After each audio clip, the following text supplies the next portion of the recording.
The streetlights flickered like dying candles as a little girl in a tattered ghost costume, nothing more than a bedsheet with eye holes, tugged at the sleeve of a man whose suit cost more than every house on the block combined. "Mister," she whispered, voice trembling beneath the October chill, "will you be my dad tonight?" The billionaire froze, phone mid-scroll, and the entire Halloween parade stopped breathing. His answer wasn't yes. It wasn't no. It was the single sentence that would shatter 1,000 assumptions and stitch a broken world back together before the clock struck midnight. If that moment just punched you in the chest, smash the like button right now and subscribe with notifications on, because this story is about to unravel every layer of your heart in the next 20 minutes. Let's dive in. Her name was Lila Morales, 8 years old, missing both front teeth, and the only kid on Maple Street who trick-or-treated with a plastic grocery bag instead of a pumpkin pail. The sheet she wore had once been her mother's curtain, hemmed with safety pins because sewing needles were a luxury. Lila's mother, Marisol, worked double shifts at the 24-hour diner on 9th, the one with the cracked neon sign that buzzed like a trapped fly. Marisol hadn't meant to be late tonight. The manager had begged her to cover for a no-show waitress, promising triple pay. Triple pay meant Lila could have new shoes before the snow came. So Marisol kissed her daughter's forehead at 4 p.m., whispered, "Stay on the porch, Mija, I'll be back by 8, and disappeared into the dusk. By 6:30 the porch light had burned out. By 7 o'clock the other kids were parading past in store-bought Spider-Man masks and LED witch hats. Lila sat on the top step, knees hugged to her chest, watching battery-powered ghosts float by on fishing line. She didn't cry. She'd learned early that tears made adults uncomfortable and never fixed anything. Instead, she counted the candy wrappers swirling in the gutter like fallen leaves. 23. 24. At 7:42 she stood up, slipped the sheet over her head, and stepped into the river of costumed strangers. Just one loop around the block, she told herself. Just to see the lights. 3 streets over, Alexander Voss was regretting every decision that had led him to this moment. The 34-year-old tech billionaire had flown in on a red-eye from Singapore, skipped the board meeting he was supposed to keynote, and driven straight to the old neighborhood because his assistant had forwarded a single email, "Maple Street Halloween block party, come see what your algorithm built." The algorithm in question was KidSafe, an AI that predicted child endangerment risks using public data. Voss had launched it 3 years ago after a drunk driver killed his little sister when he was 16. Tonight was the first field test in a low-income district. He'd told himself he was here for metrics. Deep down, he knew he was here for ghosts. He stood on the sidewalk in a charcoal Tom Ford suit that looked absurd next to plastic jack-o'-lanterns. A tablet in his hand displayed heat maps of foot traffic. Red dots clustered where kids crossed streets unsupervised. One dot pulsed brighter than the rest, moving alone against the tide. Voss frowned, zoomed in. The dot was tiny. Unaccompanied. Heading toward the unlit section near the train tracks. That's when the sheet ghost appeared. Lila had rehearsed the line all afternoon, practicing in the cracked mirror above the bathroom sink. She'd seen the man on TV, everyone had. Alexander Voss, the boy genius who'd sold his first app at 19, who donated yachts to charity but never smiled in photographs. In Lila's 8-year-old mind, billionaires were like genies, 1 wish, 3 rules, world fixed. She didn't want money. She wanted the thing money couldn't buy on Amazon Prime. She wanted someone to walk her past the dark houses where teenagers smoked on porches and dogs barked behind chain-link fences. Just for tonight. So she tugged the sleeve. Voss looked down. 2 brown eyes peered from ragged holes. A tremor ran through him, recognition, maybe, or memory. His sister used to wear a similar sheet the year before the accident. Same uneven hem. Same stubborn chin. "Mister," Lila repeated, "will you be my dad tonight?" A dozen phones lifted. Someone gasped. The parade slowed to a crawl. Voss felt the weight of every lens, every algorithm, every headline waiting to be written. He could give her candy. He could call security. He could walk away and let the red dot fade from his screen. Instead, he knelt. The tablet slipped from his fingers, clattered on the pavement. The heat map blinked, forgotten. "What's your name?" he asked, voice softer than the cashmere scarf at his throat. "Lila Sophia Morales," she said, chin high. "I'm 8 3/4. Voss swallowed. "Lila, I'm Alex." "And he stopped. The rehearsed denial died in his mouth. Because in the space between heartbeats, he saw it, the porch light that should have been on, the mother who should have been waiting, the childhood he'd never reclaimed after burying his sister. He saw the algorithm's failure in real time. All the data in the world hadn't predicted this. He stood, offered his hand. "I can't be your dad," he said. The crowd leaned in, ready for the brush-off. "But I can be your bodyguard until your real one gets here. Deal?" Lila studied his palm, clean, manicured, trembling just enough to be honest. She placed her They turned back. The crowd parted like the Red Sea for a ghost and a billionaire. Marisol waited on the sagging porch, apron still tied, hands twisted in worry. When she saw Lila, she ran, barefoot on the cold concrete, and crushed her daughter against her chest. I'm sorry, Marisol sobbed into the sheet. Lila's voice was muffled. "I just wanted to see the lights, Mommy."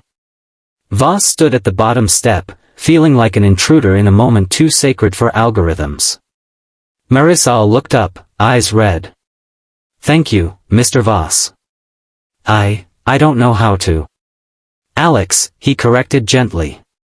"And you don't owe me anything." But Marisol was already shaking her head. "You gave her a night she'll tell her grandchildren about. That's not nothing." She invited him in.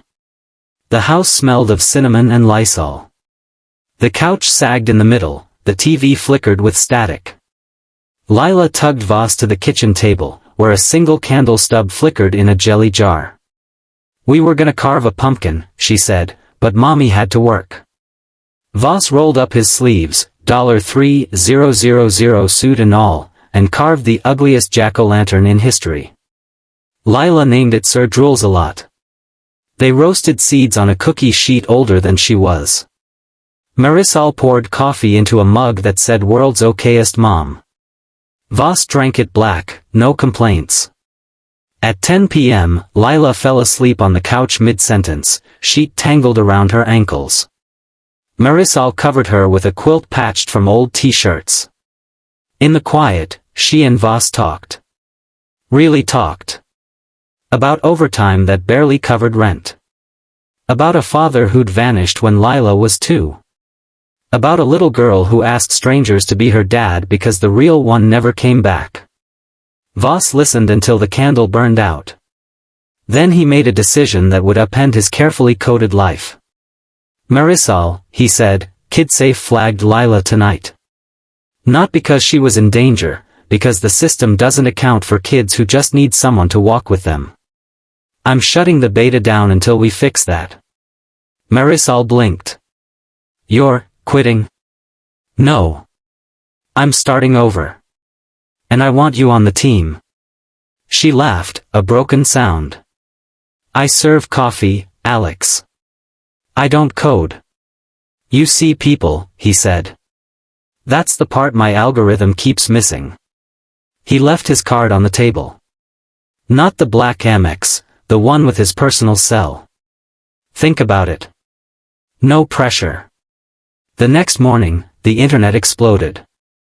Someone had posted the video, "Billionaire kneels, ghost girl asks for dad, crowd goes wild."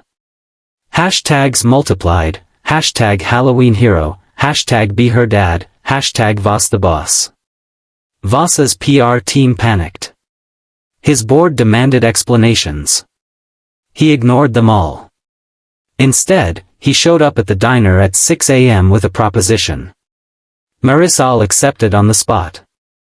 Within a week, she was leading focus groups of single parents, teaching engineers what data couldn't.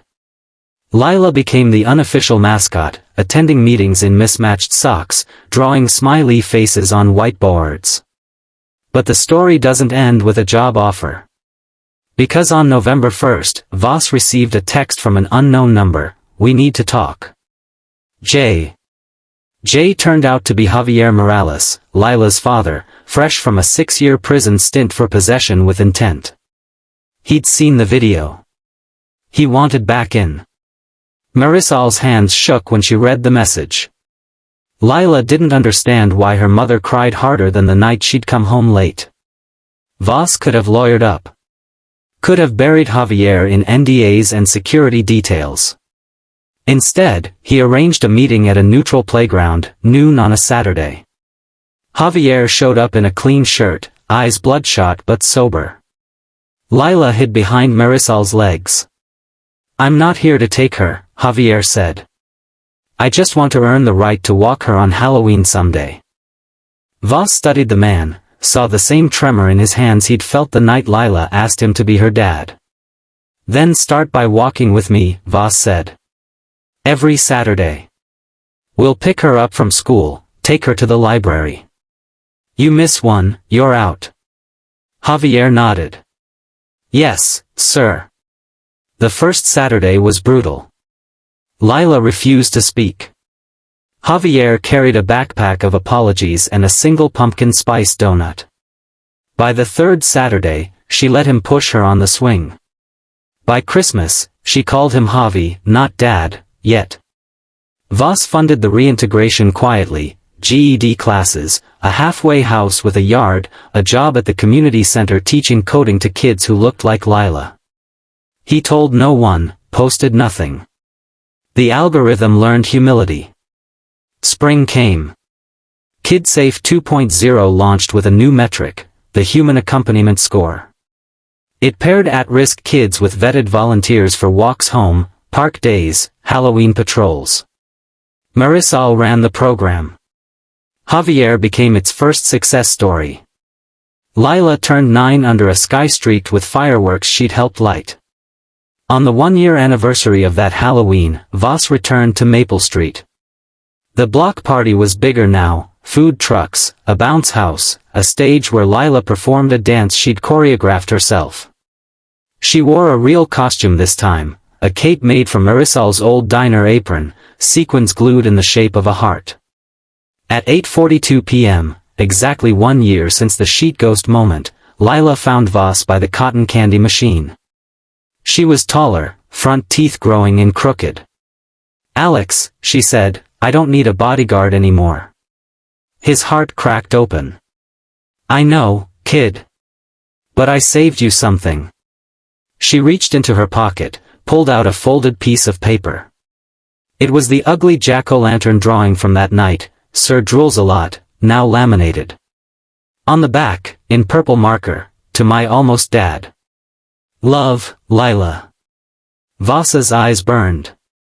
He hugged her so hard her cape sequins left imprints on his shirt.